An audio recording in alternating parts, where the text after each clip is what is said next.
예, 오늘 2부 첫 인터뷰는 정의당 심상정 의원입니다.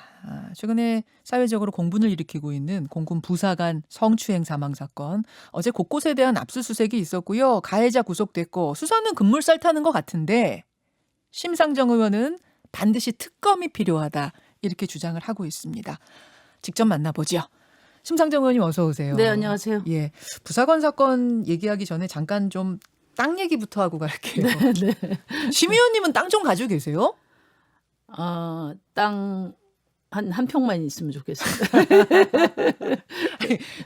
심상정 의원은 땅이 없으시니까 마음이 편하실 텐데 요즘 정치인들은 저 땅 가지신 땅 가진 게 죄는 아니니까 아닌데도 땅 가진 분들은 좌불안석이실 것 같은데요.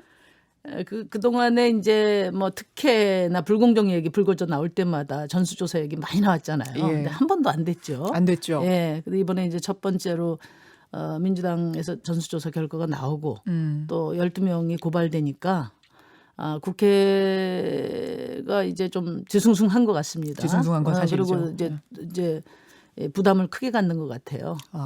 근데 이제 또 한편 이게 여의도의 시선하고 네. 국민의 국민의 눈높이 거리가 너무 크거든요. 그게 무슨 말씀이에요? 어제 이제 우리 의원실에 이제 어떤 시민이 전화하셔가지고 이번에 뭐 그 권익위에서 한 거는 강제수사권도 강제조사권도 없고 네, 네. 이제 의원들이 제출한 자료에 의존한 거 아니냐. 그래서 뭐 실제로 그러니까 투기나 또 이해충돌은 더 광범하게 이루어질 것으로 본다. 철저히 조사해라. 뭐 이런 말씀을 하시는 분들이 많이 있었어요. 그렇죠. 네. 여의도에서는 아니 지금 뭐 이렇게 막 바람이 불어 막 이러지만 사실 국민 보기에는 더 있는 거 아니야? 이런 생각을 한다는 그렇죠. 말씀. 빙산의 일각이다. 이렇게 지적하시는 분도 많이 있었죠. 정의당도 전수조사를 의뢰하셨죠. 네, 우리 이제 정의당하고 비교섭 단체는 네. 3월 달에 전수조사 가지고 뭐 어느 기관으로 할 거냐 양당이 공방할 때 이미 네. 위임 절차를 다 거쳐서 의장님한테 갖다 드렸어요. 왜냐하면 그때는 각 당이 따로 하는 거는 옳지 않다. 국회 차원에서 결의해서 같은 기준으로 전수조사가 이루어져야 된다고 생각해서 저희가 다 위임을 했는데 네네. 결과적으로 그건 안 되고 이제 각 당별로 되다 보니까 그렇죠. 이제 저희도 뒤늦게 이제 권익위 쪽으로 직접 넘겼습니다. 예. 만약 정의당에서도 뭔가 의혹을 받는 의원이 나오면 당연히 강한 조치 가는 겁니까? 저희는 뭐 이미 당규에 네. 이제 투기와 관련해서는 이제 당원 자격을 박탈하도록 돼 있습니다. 당원 자격 아예 네, 박탈이에요? 네, 네. 그렇군요. 민주당의 전수조사 결과하고 그 추후에 이 대처들 네. 탈당 권유 이거 보면서는 어떠셨어요? 이제 뭐 권익위원회에서 혐의가 드러난 상황에서 뭐 상식적인 결정이라고 보거든요. 근데 탈당 그런데 못 이제 하겠다는 분들도 계셔서 아니 억울하다는 그러니까요. 분들. 네. 그러니까 그래서 뭐 권익위원회에서 이런 결과가 나왔는데 아무 조치도 안 할 수 없고 그동안에 이제 당 지도부가 권익위 조사 결과가 나오면 공개하고 출당 조치하겠다 이렇게 했기 때문에 그 약속을 당연히 뭐 안 지킬 수 없으리라고 보고요. 이제 그럼에도 상식적인 결정이지만 저는 이제 송영길 대표 칭찬하고 싶은 게 그동안에는 이제 상식적인 것들 또 국민에게 한 말도 제대로 안 지켰지 않습니까? 근데 이번에는 이제 지키게 되니까 당내에서도 또 많은 저항도 있으리라고 보는데 꿋꿋이 잘 밀고 나가시기 바랍니다. 지금 혹시 밖에서 잠깐 마주치셨어요? 네, 두 분? 잠깐 얼굴 봤습니다. 그래서 칭찬을 해드려야 되겠다 생각을. 칭찬하셨나 모르겠어요. 아까 악수하시면서. 근데 이제 문제는 이런 게 있습니다. 그러니까 이제 지금은 이제 조사 결과가 나온 상태니까 예. 혐의 수준이니까 이제 예. 출당인데 사실은 이제 그동안에 여러 부패나 이런 혐의가 있었을 때 대체로 이제 탈당이 끝이었어요. 탈당이라는 건 결국 의원직은 이제 유지시켜 주겠다는 거고 또 주요 현안 투표에는 다 또 당 소속처럼 같이 행동하거든요. 그러니까 뭐 당으로서 크게 리스크가 없죠. 그렇군요. 예, 그래서 이제 결과가 나오면은 이제 국회 그 윤리심판원 네. 그동안에 많이 제기됐습니다. 절반을 민간위원으로 한 윤리심판원을 예. 만들어서 국민의 눈높이에 맞는 국회 윤리 기준을 확립하는 제도 개선이 저는 중요하다고 생각합니다. 굉장히 중요한 네. 부분입니다. 국민의힘은 감사원 전수조사를 받고 싶다. 그쪽으로 의뢰를 했는데 어떻게 생각하세요?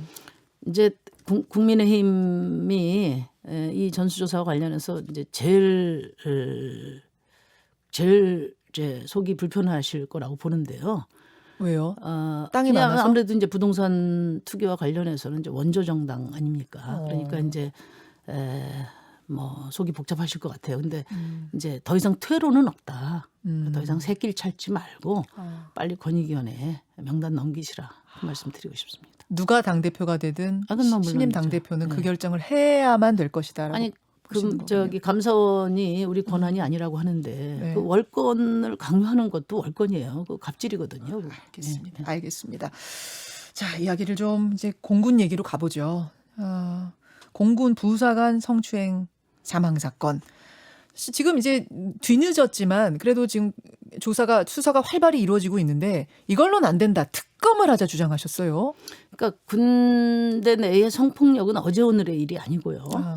그 군 시스템이 거대한 카르텔이란 말이죠. 그러니까 그 안에서 수사하고 그 안에서 재판받는 것 자체가 말하자면 이제 그 고양이에게 생선 맡긴 거나 다름없고요. 그래서 이건 특히나 비군사 범죄인데 예. 비군사 성폭력 사건을 왜 군대에서 조사하고 군 재판을 받아야 되냐 이거죠. 그러니까 다른 특검과 달리 제가 특검을 제기한 거는 네. 이 사건을 군대 밖으로 빼낼 수 있는 법적인 유일한 절차가 특검밖에 없습니다. 현재는. 아, 그런가요? 네, 그럼 네. 지금 검찰도 군 검찰인 거고 그렇죠. 재판도 군사 군사 재판을 재판. 받게 네. 되는 거니까. 이제 군 사법체계 개혁은 노무현 정부 때부터 가장 그 사법개혁의 핵심 과제였거든요. 예. 그러니까 전투 시에, 그러니까 비전쟁, 그러니까 전쟁 이외의 그 평상시에는 네. 군사법원 체계를 폐지해야 된다는 게 원래 원칙적인 입장이었고요. 그리고 이제 단지 비군사 범죄만이 아니라 네. 그게 이제 원래 노무현 정부 때 그리고 우리 노회찬 대표님이 내놓은 법안의 핵심입니다. 근데 군에서 이제 워낙에 저항이 커가지고 거의 문어발 떼내는 식으로 지금까지 진행이 됐어요. 근데 그래요. 처음에는 이제 군사법원의 재판관도 군인이었다가 예. 이제는 이제 군사법관으로 바뀌었고요. 예. 그다음에 이제는 이제 뭐 고등법원은 이제 민간으로 이양할 용의가 있다. 그래서 민주당에서 내놓은 법안은 그 수준이 아닌가 이렇게 생각이 되고요. 저희는 보다 원칙적으로 이제 비전투 시기에 군사법원 체계는 이제 폐지해야 된다. 이런 입장을 폐지해야 가지고 한다. 있습니다. 근데 그리고 이번에는 그게 이제 개선되기 전이라도 네네. 비군사 범죄는 민간에서 할 수 있도록 국회가 역할을 하면 되거든요. 국회가 의결해 주면 된단 말이죠. 그렇군요. 네. 그렇군요. 이번 것 특검으로 해야 뿌리 네. 뽑고 갈 수 있다. 뭐 네. 이런 주장이세요. 정의당 심상정 의원 지금 만나고 있습니다. 사면 얘기가 요즘 여기저기서 네. 많이 불거져요. 특히 삼성전자 이재용 부회장 사면론이 급물살을 타기 시작한 게 이제 한미정상회담 이후 같습니다. 네. 한미정상회담 이후에 삼성전자가 반도체를 미국에 뭐 공장 짓고 이러면서 크게 기여하지 않았느냐. 이런 상황이라면 뭔가 특사가 가능하지 않겠느냐라는 얘기가 재계뿐만 아니라 다른 곳에서도 지금 많이 나오고 있고 의원들 입에서도 거론이 되고. 청와대 정부 여당이 지금 앞장서고 있죠. 근데 저는 이제 이 얘기는 좀 제가 할 얘기가 많은데. 많으세요? 네. 이재용 씨 사면이나 가석방은 말이 안 된다. 말이 안 된다? 예.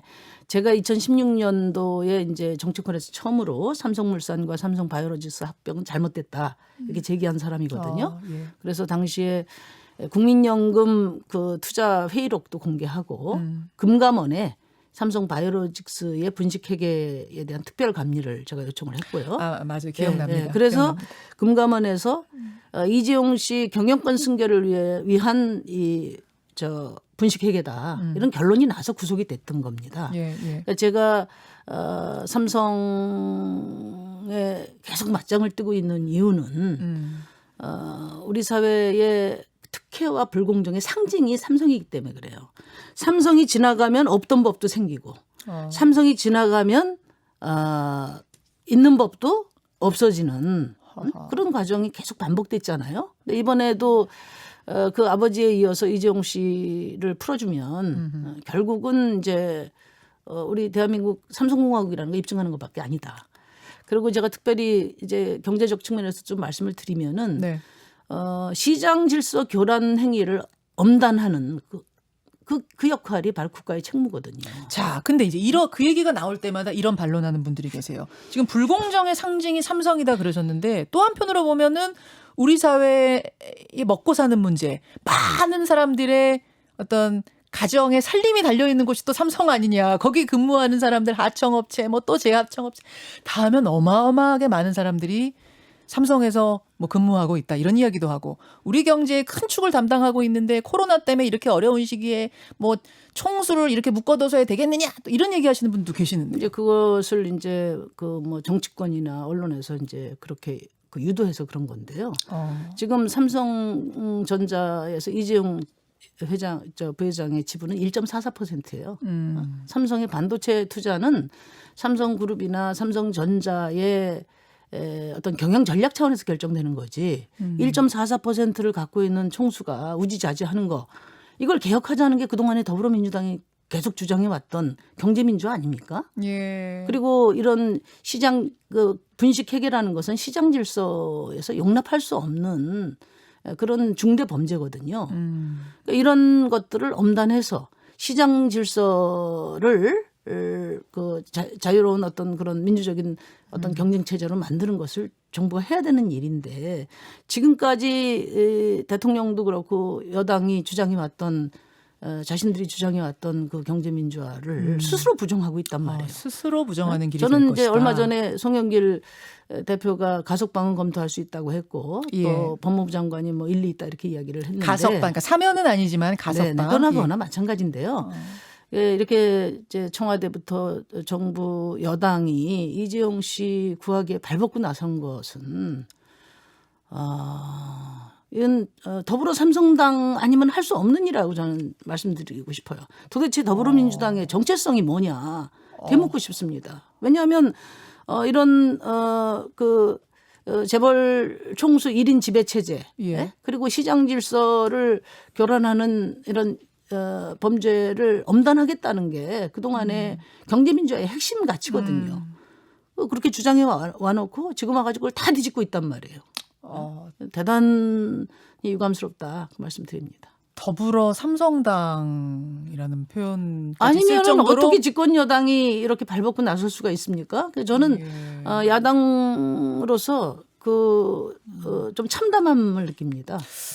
경제는 경제고 예. 또 정치는 사법은 사법이거든요. 사법은 사법이고. 그러니까 재판할 때 여론조사에서 재판하고 여론조사에서 법치가 유지되는 게 아니지 않습니까? 사면 말고 가석방도 반대세요. 가석방 8월이면 이제 가석방의 그 요건을 갖추게 된다 그래요. 가석방은 이제 사면은 대통령의 고유 권한이지만 네. 가석방은 절차거든요. 시스템이거든요. 그렇죠. 그러니까 법무부 장관이 일방적으로 사인한다고 되는 게 아니고 예. 가석방 심사위원회라는 게 있습니다. 예. 거기 위원들도 다 있고 원칙이 있어요. 그런데 밖에서 결정해가지고 이 가석방이다 이렇게 들이밀면 그러니까 결국 삼성이 지나가면 그 시스템 자체가 불신을 받게 되고 무력화되는 거예요. 지금 수용 생활하는 많은 분들이 가석방을 하고 싶어 해요. 네. 그래서 가석방 신청자가 많은데 네. 만약에 이재용 씨를 밖에서 결정해서 이렇게 들이미는 식으로 하면 그 가석방 심사위원회의 공정성을 당연히 의심하게 되지 않겠습니까? 지금 가석방 기준이 형기의 60에서 65% 수준으로 4월에 완화가 됐거든요. 이것도 뭐 좀 봐준 거라고 혹시 의심하세요? 아니 뭐 그것까지는 제가 살펴보지는 않았는데 가석방 기준에는 반도체 투자를 위해서라든지 뭐 경제 논리는 없습니다. 거기에는. 알겠습니다. 네. 뭐 입장을 분명히 그 부분에 대해서는 가지고 계시네요. 삼성 망하게 하려고 그러느냐, 왜 발목을 잡느냐 이런 문자도 지금 들어오는데 거기에 대해서 뭐라고 답하실까요? 삼성 절대 망하지 않고요. 예, 지난번에 벌써 2년 전인가요? 그때 제가 보니까 이재용 씨 구속됐을 때 주가도 많이 올랐고 그 해외 경제지에서도 이른바 코리아 디스카운트 재벌 체제로 인한 불투명한 그 지배 구조가 개선되기를 바란다. 파이낸셜 타임즈나 이런 데서 다 이렇게 이야기를 했거든요. 예. 그래서 반도체 투자나 또 반도체 발전은 이재용 씨와 상관없이 진행돼야 맞고 그렇게 될 거라고 저는 봅니다. 오히려 걱정 안 삼성을 하셔도 됩니다. 튼튼하게 하는 길은 이 길이라는 뭐 이런 생각 가지고 계시는 삼성보다도 우리 대한민국의 시장 경제를 공정하고 예. 그 질서 있게 만드는 일이 지금 무엇보다도 중요하다. 알겠습니다. 아니 알겠습니다. 그렇게 법치를 마구 유린해 가면서 어떻게 공정이라는 말을 입에 담을 수 있습니까? 예. 자, 요 얘기도 하나 좀 가시기 전에 여쭤야겠네요. 지금 정치권에서 이른바 이준석 돌풍 네. 젊은 바람이 불고 있습니다. 사실은 이제 젊고 역동적이고 뭐 진보 하면은 정의당이었잖아요. 네네. 정의당에선 지금 국민의힘에서 부는 이 바람을 어떻게 보고 계세요? 그러니까 우선 뭐 이준석 씨 개인의 리더십에 대한 입장과 상관없이 예. 이준석 돌풍은 몇 가지 그 시대적인 배경이 있다고 봐요. 어. 첫째는 이제 2030이 그 유권자 중에 34%를 차지했습니다. 이번에 보니까. 예. 그러니까 유권자들의 3분의 1을 차지하고 있는데 20대 국회는 국회의원 3명이었어. 1%죠. 그러네요. 이번에 13명이니까 4% 정도 되는데 예. 그동안에 기성 정치인들이 우리가 다 대변해 줄게. 잘해 줄게. 이렇게 청년팔이 하면서 실제로 청년의 삶은 보듬지 못했단 말이에요. 그러니까 우리 마이크 내놔라. 저는 이게 반영된 것이다. 당신들 마이크 내놓으시오라고 젊은이들이 요구한 거다. 그렇죠. 그걸 이준석 돌풍이라는 본질은 거기에 있다는 거고 두 번째는 이제 보수 유권자들이 이제는 이제 냉전 수구 세력의 후예들을 가지고는 절대 보수 집권은 어렵다.